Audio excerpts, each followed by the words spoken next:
तो आज हम लोग स्टार्ट कर रहे हैं प्रिज्म का सेकेंड लेक्चर। प्रिज्म के फर्स्ट लेक्चर में हम लोग देख चुके हैं कि डिविएशन प्रिज्म से कैसे होता है और उसका फॉर्मूला क्या होता है।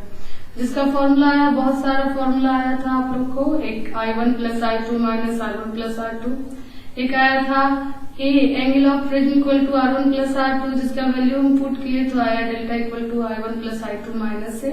और मेन फॉर्मूला आया डिविएशन ऑफ प्रिज्म का delta equal to mu minus 1 into A. अब हम इसी से रिलेटेड इंपॉर्टेंट पॉइंट्स देखेंगे। तो हेडिंग डाल रहे हैं इंपॉर्टेंट पॉइंट्स। तो उससे पहले कलम बताए डेल्टा का deviation of light from prism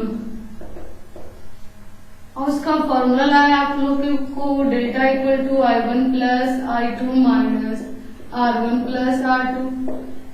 ए जो प्रिज्म का कोण होता है ए इक्वल टू लाया R1 प्लस R2, तो उसका वैल्यू यहाँ पुट कर रहे हैं तो हो जाएगा I1 प्लस I2 माइनस ए। या एक और फॉर्मूला है जहां लाए थे I1 equal to mu R1 and I2 equal to mu R2। यहाँ पुट करेंगे और म्यू कॉमन लेंगे तो R1 प्लस R2 रहेगा और वहां पर हम क्या पुट कर देंगे ए। देख लीजिए तो mu R1 plus mu R2 minus A. Mu common लिए थे तो R1 प्लस R2 माइनस ए। तो delta equal to R1 plus R2 की जगह ए पुट किए तो म्यू ए माइनस ए और ये कॉमन लिए तो आया formula mu minus 1 into A. तो आज इससे रिलेटेड हम जानेंगे इंपॉर्टेंट पॉइंट्स। तो सम इंपॉर्टेंट पॉइंट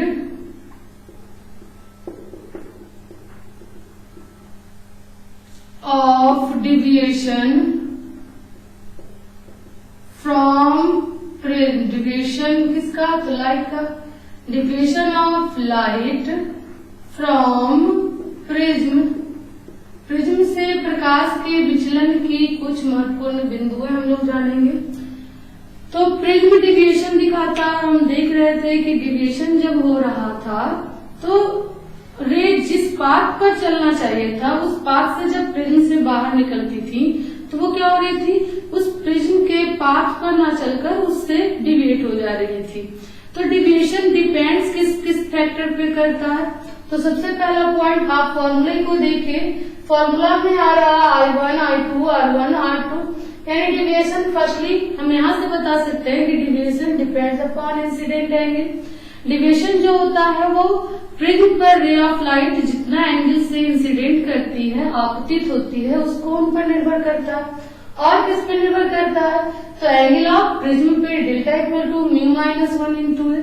प्रिज्म के कोण पे भी निर्भर करती है और किस पे निर्भर करती है? रिफ्रैक्टिव इंडेक्स पे निर्भर करती है। तो ध्यान रखिएगा कि delta depends upon factor incident angle, refractive index and angle of prism. तो हम चल रहे हैं, देखते हैं। तो डिविएशन पहला, deviation of light from prism depends on factors. तो फर्स्ट फैक्टर हो गया क्या आपका एंगल ऑफ प्रिज्म। प्रिज्म का कोण पे निर्भर कर रहा है। अब हम देखते हैं कि प्रिज्म के कोण को अगर हम बढ़ाते हैं तो डेल्टा क्या होता है। तो चूंकि फॉर्मूला है delta equal to mu minus 1 into A. तो आप फॉर्मूले को देख रहे हो कि अगर मटेरियल चेंज नहीं होगा तो अगर हम रिफ्रैक्टिव इंडेक्स को कांस्टेंट ले लें, रिफ्रैक्टिव इंडेक्स किसी मटेरियल का कांस्टेंट हो तो डेल्टा डायरेक्टली प्रोपोर्शनल किसके हो जाएगा? ए के।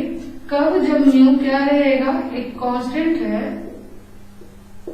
यानी प्रिज्म के मटेरियल को हम चेंज ना करके क्या चेंज कर रहे हैं? एंगल ऑफ इंसिडेंस को। तो डेल्टा डायरेक्टली प्रोपोर्शनल हो गया ए के, मतलब प्रिज्म का कोण बढ़ाएंगे तो डेल्टा भी बढ़ेगा। तो ध्यान आपको रखना है कि प्रिज्म के कोण बढ़ाने पर डेल्टा का वैल्यू बढ़ता है। कब? जब प्रिज्म के मटेरियल को हम चेंज नहीं करते हैं। तो delta increases with increase angle of prism. Second है refractive index of material of prism. Second क्या है, प्रिज्म के पदार्थ का अपवर्तनांक। अगर हम मटेरियल के रिफ्रैक्टिव इंडेक्स मतलब जो प्रिज्म हम बना रहे हैं, अगर उसके रिफ्रैक्टिव इंडेक्स को हम चेंज करते हैं और चेंज करके अगर हम इंक्रीज करते हैं तो डेविएशन भी क्या होता है, बढ़ता है। क्यों? क्योंकि डेल्टा जो फॉर्मूला है वो है म्यू माइनस 1 इंटू ए। आप देख रहे हो कि डेल्टा प्रोडक्ट प्राप्त हुआ जब हम म्यू और ए को क्या किए, गुना किए। तो इन दोनों में अगर आप कुछ भी बढ़ाते हो तो इसका वैल्यू क्या होता जाएगा, बढ़ता जाएगा। तो डेल्टा बढ़ता है म्यू या ए के बढ़ने पर। अगर हम एंगल ऑफ प्रिज्म को क्या रख देते हैं, कांस्टेंट, तो डेल्टा डायरेक्टली प्रोपोर्शनल हो जाएगा किसके, म्यू के। मतलब डेल्टा इंक्रीज करेगा किसके इंक्रीज करने से, म्यू के इंक्रीज करने से। ठीक है।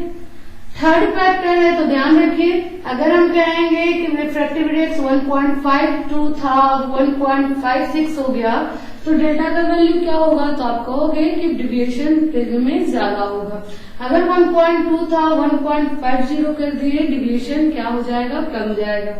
ठीक है। आप कलर से भी देख सकते हो कि कलर होते हैं 7 भिन्न जयोर। आप जान रहे हो कि जब हम इधर से इधर बैगनी की ओर बढ़ते हैं, वॉयलेट कलर की ओर बढ़ते हैं, तो रिफ्रैक्टिव इंडेक्स क्या होता है, बढ़ता जाता है। रिफ्रैक्टिव इंडेक्स बढ़ रहा है तो हम बता सकते हैं क्या बढ़ेगा, डेविएशन बढ़ेगा। तो अगर प्रिज्म पर कौन सा लाइट हो, बैगनी लाइट मिले हमें, वॉयलेट लाइट मिले हमें, तो सबसे ज्यादा डेविएशन किस कलर का होगा, वॉयलेट कलर का होगा। मतलब अगर आप प्रिज्म पर व्हाइट लाइट इंसिडेंट कराते हो तो सबसे ज्यादा जो डेविएशन होगा, सबसे ज्यादा एंगल से, ध्यान दीजिए लाइट को ऐसे जाना चाहिए था। ये अगर 7 रंग में व्हाइट लाइट अगर 7 रंग में टूट रही है, ये श्वेत प्रकाश अगर 7 रंग में टूट रही है तो सबसे ज्यादा तेजी से मतलब सबसे ज्यादा एंगल से कौन सा रेडिएट होगा, पथ से विचलित होगा, तो वो होगा आपका बैगनी। प्रकाश को ऐसे जाना चाहिए था। हम देख रहे हैं कि सबसे ज्यादा डेविएशन किस में आएगा, रेड में, तो सबसे नीचे हो जाएगा वॉयलेट में, तो सबसे ज्यादा नीचे होगा वॉयलेट। उससे कम डेविएशन होगा आपके इंडिगो में, उससे कम आपका होगा बैगनी में, उससे कम होगा ग्रीन में, उससे कम होगा येलो में, उससे कम होगा ऑरेंज में, और सबसे कम डेविएशन होगा रेड का। आप देख सकते हो कि ये रे ऑफ लाइट स्ट्रेट जाना चाहिए था, तो रेड कलर में बहुत थोड़ा डेविएशन हुआ है, वो अपने पथ से बहुत थोड़ा डेविएट हुआ। लेकिन वॉयलेट कलर का डेविएशन आप देखिए इतना बड़ा एंगल से हुआ। मतलब सबसे ज्यादा डेविएशन एंगल किसका है, वॉयलेट का, और सबसे कम किसका है, रेड का। तो जब प्रिज्म से व्हाइट लाइट गुजारते हैं तो सबसे ज्यादा डेविएट होने वाला, सबसे ज्यादा विचलित होने वाला रंग आपका क्या है, बैगनी है। इसलिए सबसे नीचे बैगनी दिखाया जाता है, ऊपर रेड दिखाया जाता है। तो डेविएशन सबसे ज्यादा किसका होगा, वॉयलेट कलर का होगा। अगर हम सीरीज बना लें इसका तो सबसे ज्यादा डेविएशन वॉयलेट का, उससे कम इंडिगो का, उससे कम ब्लू का, उससे कम ग्रीन का, उससे कम येलो का, उससे कम ऑरेंज का, और सबसे कम डेविएशन होगा रेड का। तो सबसे ज्यादा विचलन होगा बैगनी का, उससे कम जामुनी, उससे कम नीला, उससे कम हरा, उससे कम येलो, उससे कम ऑरेंज, और उससे सबसे कम किसमें होगा, रेड में होगा।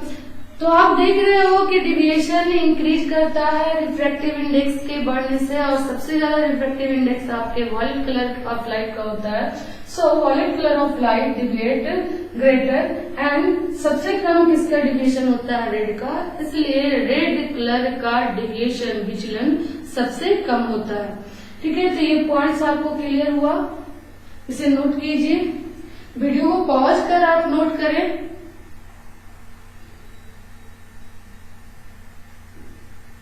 कहीं किसी भी पॉइंट्स में दिक्कत हो तो आप कमेंट कीजिए, हम उसे दूर करेंगे।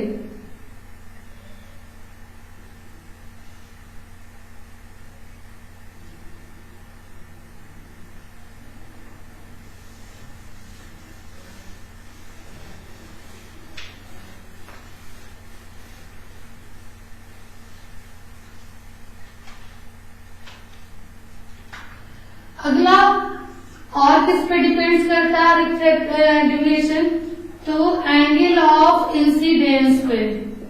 एंगल ऑफ इंसिडेंस, आपतन कोण पर। जब डिविएशन और इंसिडेंट एंगल के बीच ग्राफ देखा गया, यहाँ इंसिडेंट एंगल इधर डिविएशन देखा गया, तो देखा गया कि जैसे जैसे एंगल को बढ़ाया जाता है डेल्टा का वैल्यू क्या होता जाता है, मिनिमम होता जाता है। और एक ऐसा पॉइंट आता है जहां पर डेल्टा का वैल्यू सबसे मिनिमम होता है। तो जब आई को हम इंक्रीज कर रहे हैं तो डेल्टा का वैल्यू डिक्रीज कर रहा है। एक ऐसा पॉइंट आया, एक ऐसा एंगल ऑफ इंसिडेंस आया, एक ऐसा आपतन कोण आया जहां पर डेल्टा का वैल्यू मिनिमम होता है। अगर इससे आगे हम इंसिडेंट एंगल को इंक्रीज करते हैं तब ये वैल्यू क्या होता चला जाता है, बढ़ता चला जाता है। तो हम ग्राफ देख रहे हैं कि एक ऐसा एंगल ऑफ इंसिडेंस होता है जब भी प्रिज्म से रे ऑफ लाइट को आप इंसिडेंट कराइए और एंगल को इंक्रीज करिए तो एक ऐसा एंगल मिलेगा जिस एंगल पर डेल्टा का वैल्यू मिनिमम होगा। ये ध्यान रखना है कि जब आप प्रिज्म पर लाइट इंसिडेंट कराएंगे तो ऐसा नहीं होगा कि 30 डिग्री फिर बढ़ाए, 40 डिग्री फिर बढ़ाए, 60, 70 और इन सब पर जैसे जैसे आगे बढ़ेंगे डेल्टा का वैल्यू मिनिमम होता जाएगा। एक ऐसा इसमें डेल्टा का मिनिमम वैल्यू होता है किसी एक एंगल पर। तो आपको ध्यान रखना है कि डिविएशन का मिनिमम वैल्यू बहुत सारे एंगल पर प्राप्त नहीं होता है। हम जो बोल रहे हैं उसको आप समझते चलिए। डेल्टा का मिनिमम वैल्यू बहुत सारे आपतन कोण पर नहीं मिलता है। डेल्टा का मिनिमम वैल्यू किसी एक एंगल पर मिलता है और उस एंगल के बाद अगर आप एंगल बढ़ाते हो तो डेल्टा का वैल्यू क्या हो जाता है, इंक्रीज करता है। ठीक है, शार्प इंक्रीज नहीं करता, इसलिए ये स्ट्रेट ना होकर कर्व होता है। ठीक है, ये भी ऐसा नहीं है कि जिस तरह से डिक्रीज किया उसी तरह से इंक्रीज करेगा। ये शार्प इंक्रीज नहीं करता, जिस तरह से डिक्रीज करता उस तरह से इंक्रीज नहीं करता। इंक्रीज करना इसका क्या हो जाता है, चेंज, इसलिए ये ग्राफ इस तरह से चला जाता है। तो जब हम प्रिज्म पर मिनिमम डिविएशन देखेंगे तो वो कोई एक ऐसा नहीं है, कोई एक ही ऐसा एंगल होगा जिस पर डिविएशन क्या मिलेगा, मिनिमम मिलेगा। क्लियर हो रहा है? डिविएशन मिनिमम बहुत सारे एंगल पर नहीं मिलता है, किसी एक एंगल पर मिलता है और वो एंगल, वो इंसिडेंट एंगल जहां पर डिविएशन का मान मिनिमम होता है वो आपका क्या होता है, जहां पर मिनिमम होता है डेल्टा का वैल्यू, उसके बाद आप अगर इंक्रीज करते हो डेल्टा का वैल्यू तो वो आई का वैल्यू, तो डेल्टा का वैल्यू आपका क्या होता है, ग्रेजुअली इंक्रीज कर जाता है। तो देखते हैं हम जरा, जैसे आप समझिए ये आप प्रिज्म लिए, यहाँ पर हम क्या करते थे, इधर एयर लेते थे मतलब रेयर मीडियम, इधर एयर लेते थे जो क्या है, रेयर मीडियम है।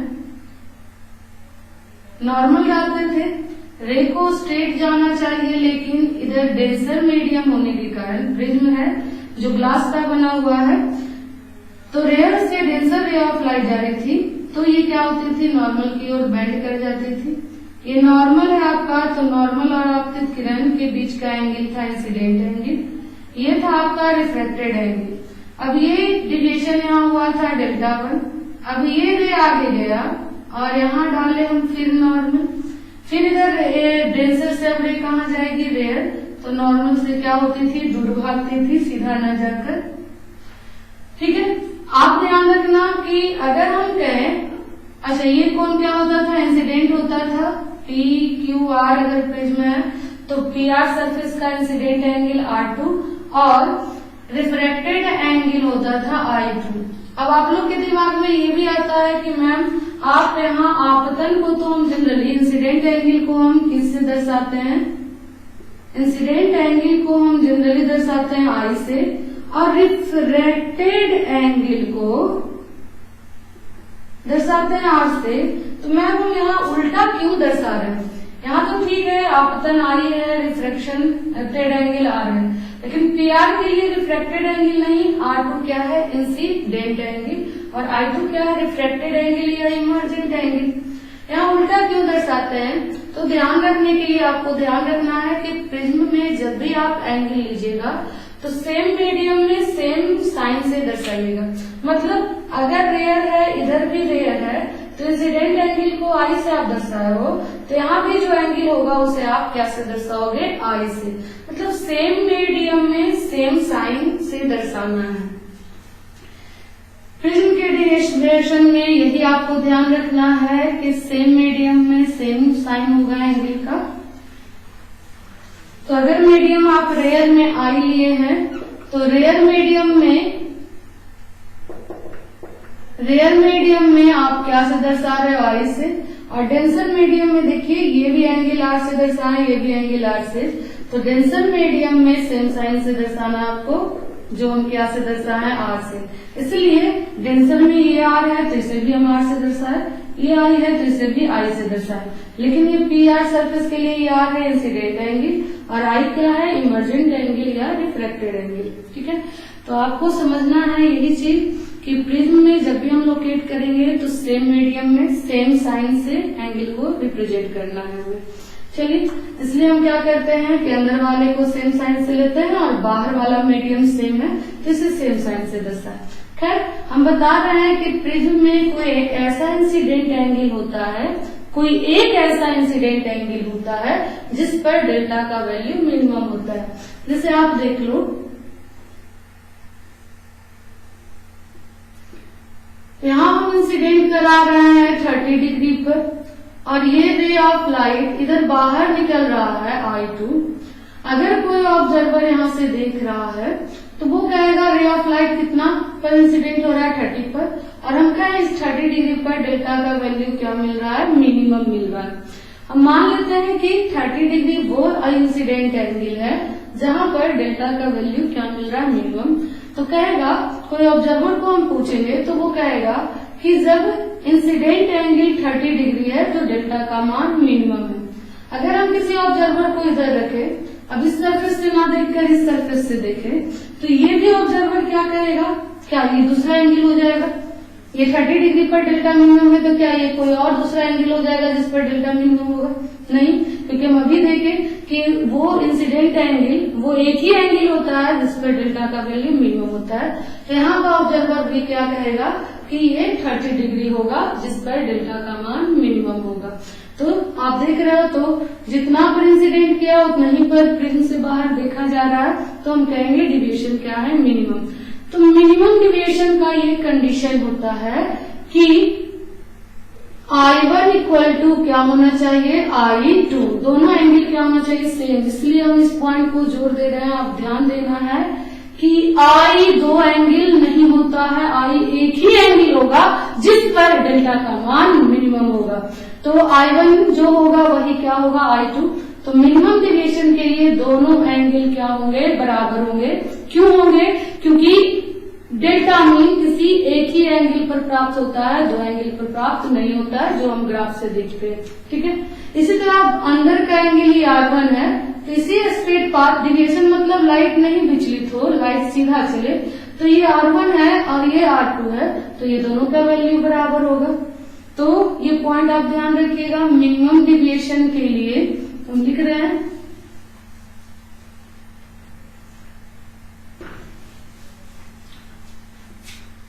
तो for minimum deviation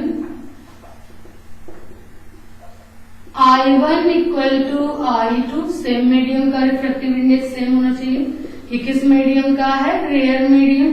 and same medium आप सिंपल जानते हैं कि अगर मीडियम में सेम एंगल से रहेगा तो डिविएशन नहीं होगा।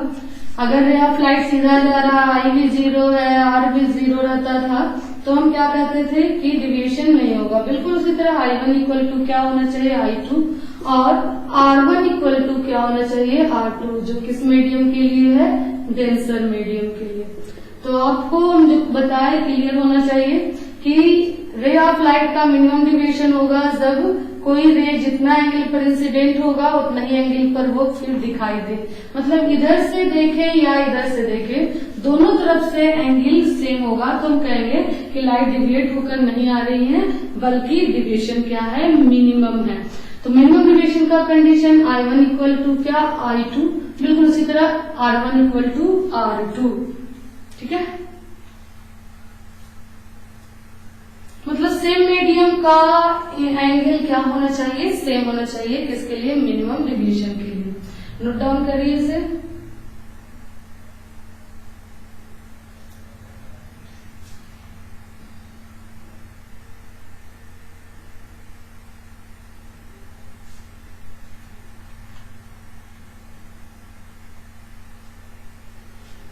चलिए आगे देखते हैं।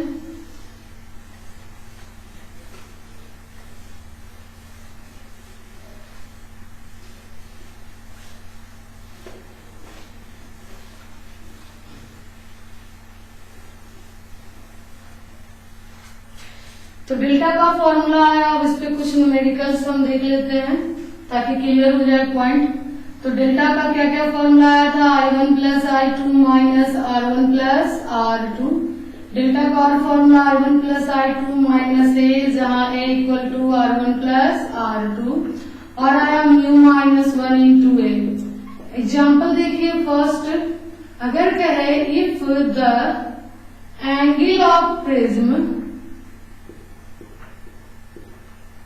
is 5 degree and refractive index of material of prism is 1.5, then find deviation of light from prism। क्या क्वेश्चन कह रहा है कि यदि प्रिज्म का कोण 5 डिग्री हो और प्रिज्म का रिफ्रैक्टिव इंडेक्स 1.5 हो तो find the deviation from prism. तो प्रिज्म से डिविएशन निकालिए। तो हम पहले गिवन डाटा देखते हैं क्या क्या दिया है। तो दिया है angle of prism equal to 5 degree, refractive index दे दिया है 1.5, तो निकालने कह रहा है डेल्टा वॉट। तो आप देखो कि आपके पास डिविएशन का 3 फॉर्मूला कौन सा लग रहा है। तो देख रहे हैं म्यू और ए दिया है, तो चल देंगे delta equal to mu minus 1 into A. Delta equal to mu का वैल्यू रख देंगे 1.5 माइनस 1 इंटू 5। 1.5 में से 5 जाएगा तो 0.5 इंटू 5 इक्वल टू 2.5। तो डिविएशन हुआ कितना, 2.5। इसी तरह और देखिए सेकेंड एग्जाम्पल क्या देगा कि if the deviation of light from prism is 5 degree and refractive index of material is 1.5, then find angle of prism. तो प्रिज्म का क्या ज्ञात करें, कोण। क्या क्वेश्चन कहा कि यदि प्रिज्म से प्रकाश का विचलन 5 डिग्री हो और प्रिज्म के पदार्थ का अपवर्तनांक 1.5 हो तो प्रिज्म के कोण को ज्ञात करें। तो हम चल देंगे। तो गिवन डाटा देखिए क्या क्या दिया है। तो डेल्टा दिया 5 डिग्री, म्यू दिया है 1.5 और निकालना है ए का वैल्यू। तो हम फॉर्मूला लगा सकते हैं delta equal to mu minus 1 into A. Delta का वैल्यू पुट करिए 5 डिग्री, म्यू का वैल्यू 1.5 माइनस 1 इंटू ए और 5 इक्वल टू ये तो 0.5 इंटू ए हो गया। 0.5 को आप लिख सकते हो 1/2 इंटू ए। 0.5 मतलब 1/2, 2 को उधर करेंगे तो इक्वल टू आ गया 10 डिग्री। तो प्रिज्म का कोण आ गया कितना डिग्री, 10 डिग्री। और भी एग्जाम्पल देखिए,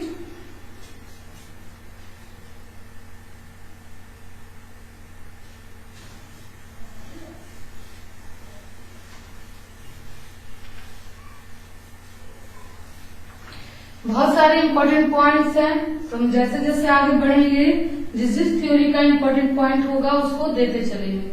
उन इंपॉर्टेंट पॉइंट्स को आपको ध्यान रखना है, आप कॉपी में जरूर लिखें, ठीक है। इंपॉर्टेंट पॉइंट से आपका सारा ऑब्जेक्टिव क्लियर होगा, उसी इंपॉर्टेंट पॉइंट्स पर सारा ऑब्जेक्टिव रहता है या न्यूमेरिकल बेस्ड होता है, जिसे आप ध्यान रखकर आसानी से बना लेंगे। चलिए खैर थर्ड देखते हैं। अब अगर क्वेश्चन आपको कहे कि ये कोई प्रिज्म है जिस पर रे ऑफ लाइट 45 डिग्री से इंसिडेंट करता है, इसका एंगल ऑफ प्रिज्म है 75 डिग्री, रिफ्रैक्टिव इंडेक्स इसका है √2, तो ये रे मान लीजिए ऐसे गया, तो आपको कहेगा find deviation and emergent angle। Emergent angle आपका क्या होता है I2, जिसको हम ई से भी रिप्रेजेंट करते हैं। तो आपको निकालना है डेल्टा का वैल्यू और आई का वैल्यू, मतलब I2 या इसी को ई कहिए, इसका वैल्यू। अब हम क्या करें, तो खैर डेल्टा निकालने के लिए आप देखिए फॉर्मूला को, म्यू दिया है, म्यू दिया है, ए दिया है, ए दिया है, और हम डेल्टा निकाल सकते हैं इससे। लेकिन इससे अगर हम निकालते हैं तो म्यू2 का वैल्यू पुट करके हमें गुना करना पड़ेगा।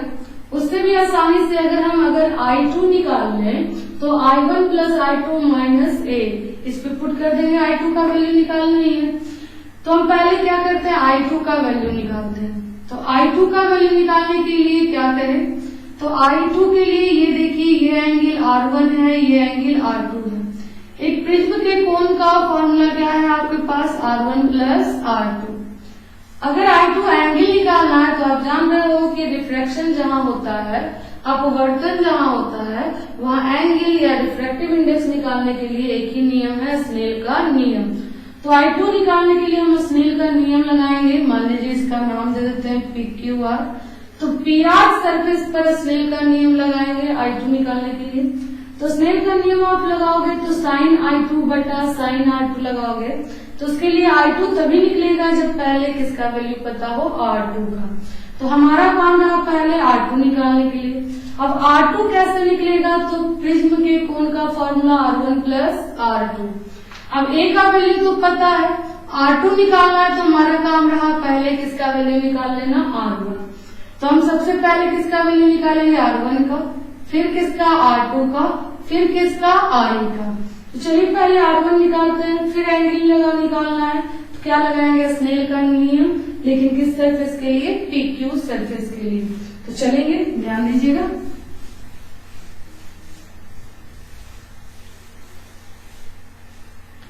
चलिए फॉर सरफेस PQ सरफेस के लिए चलेंगे और अप्लाई स्नेल्स लॉ, और स्नेल के नियम को अप्लाई करते हैं। इधर है एयर, इधर भी क्या है एयर का रिफ्रैक्टिव इंडेक्स 1, और ये है डेंसर मीडियम जिसका, या प्रिज्म है जिसका रिफ्रैक्टिव इंडेक्स आपको दिया है √2। हम चलेंगे PQ सतह के लिए। देखिए PQ सरफेस पर ये इंसिडेंट हुआ, I1 इक्वल टू 45 डिग्री, और इधर है R1, इधर का है μP, इधर है μA। स्नेल का नियम लगाएंगे, रिफ्रैक्टिव इंडेक्स गुना एंगल, रिफ्रैक्टिव इंडेक्स गुना एंगल करेंगे।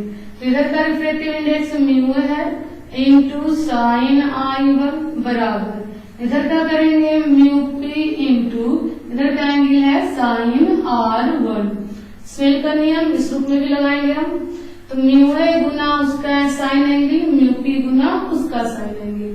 तो μ1 म्यू एयर का वैल्यू कितना, 1, साइन I1 का वैल्यू है 45, म्यू प्रिज्म का वैल्यू है √2, तो √2 into sine R1, sine 45 1/√2 equal to √2 into sine R1, √2 को इधर ले आएंगे तो साइन R1 इक्वल टू 1/√2, √2 मिलकर हो जाएगा 1/2।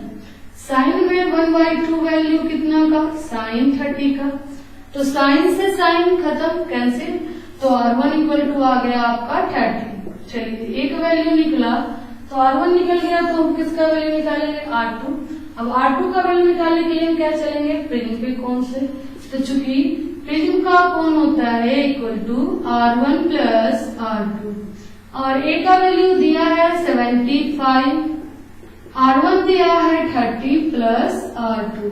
इस 30 को इधर करते हैं तो प्लस से इधर आएगा माइनस, और 75 में 30 जाएगा तो 45 बचेगा, तो हो गया ये 45 डिग्री। आपका R1 निकल गया, R2 निकल गया, तो अब हम किसका वैल्यू निकाल लेते हैं, I2 का, जो आपको चाहिए। तो फिर एंगल निकालना है, क्या लगाएंगे, स्नेल का नियम। ध्यान रखिएगा रिफ्रैक्शन में एंगल या रिफ्रैक्टिव इंडेक्स निकालने का है, तो आपके लिए सबसे पहले कौन सा नियम लगाना है, स्नेल का नियम। तो हम PR सरफेस पर चलेंगे और लगाएंगे स्नेल का नियम। चले, फॉर सरफेस PR और अप्लाई करते हैं क्या, स्नेल्स लॉ। तो देखिए PR सरफेस है ये, यहां से इंसिडेंट किया है, ये नॉर्मल, ये R2 है जिधर का रिफ्लेक्टिव इंडेक्स μp है, इधर म्यू एयर है 1 और μp है √2। ये एंगल आपका I2 है या E है, तो लगाएं स्नेल नियम, रिफ्रैक्टिव इंडेक्स इंटू उस मीडियम का sine angle, refractive index into उस मीडियम का साइन एंगल। तो यहाँ हो जाएगा μp into sine R2 equal to μa into sine I2। μp का वैल्यू है √2, साइन R2 का वैल्यू है 45 equal to μa into sine I, mu air का value 1, sine I2, √2 into sine 45 1/√2 equal to sine I2। ये कटेगा, तो sign I2 equal to 1, और 1 हम जानते हैं कितने डिग्री होता है, 90, तो I2 आ गया 90 डिग्री। तो आपका I2 निकल गया 90 डिग्री, जो आपको निकालना है। अब बचा डिविएशन निकालना, तो डिविएशन हम निकाल लेंगे, I1 पता, I2 पता, A पता, तो हम चल देते हैं। इसलिए deviation of light delta equal to I1 plus I2 minus A, और I1 आपका है 45, I2 आया 90 और माइनस A का वैल्यू है 75, तो डेल्टा निकल जाएगा यहाँ से 90 और 45 135 माइनस 75, घटाएंगे तो ये आया, कितना आया आपका 60 डिग्री। तो डिविएशन आपका आ गया कितना डिग्री, 60 डिग्री। ठीक है, और इस तरह से हम क्या करते हैं, निकाल लेते हैं। क्लियर है? तो और भी बहुत सारे न्यूमेरिकल हैं, आपको अभी हम इस चैप्टर का एमकैरिंग का न्यूमेरिकल नहीं दिए हैं। आप लोग अभी कोशिश कर सकते हैं, चैप्टर एक्सरसाइज 4 खोलिए और 19 नंबर क्वेश्चन से बनाना स्टार्ट करें। अभी 19, 20, 21, 22 ये सब क्वेश्चंस जो हैं वो आपसे बनेंगे, वो इन सब थ्योरी पर हैं। आगे हम जैसे जैसे थ्योरी देंगे वैसे वैसे आपको बताते चलेंगे, उस टाइप का क्वेश्चन आप बनाओ। फिर हम जब न्यूमेरिकल कराएंगे तो आपको देखिए कि हमसे कितने न्यूमेरिकल हैंडल हुए और कितने न्यूमेरिकल किस बेसिस पर बनेंगे। ठीक है, इससे आपका कॉन्सेप्ट लगातार क्लियर होता जाएगा। टाइम कम है, समय बढ़ता जा रहा है, आप स्टडी जरूर करिए, पढ़ाई स्टार्ट कर रखिए, नहीं तो बहुत दिक्कत हो जाएगी लास्ट में, क्योंकि टाइम अब घटता जा रहा है। तो आप स्टडी करें, देखते रहें, जरूर पढ़ें, कॉपी कलम को क्या कीजिए, उठाइए, लिखिए, पढ़िए। आज का वीडियो में ही तक रखेंगे। आगे के वीडियो में हम बताएंगे प्रिज्म फॉर्मूला। ठीक है, थैंक यू।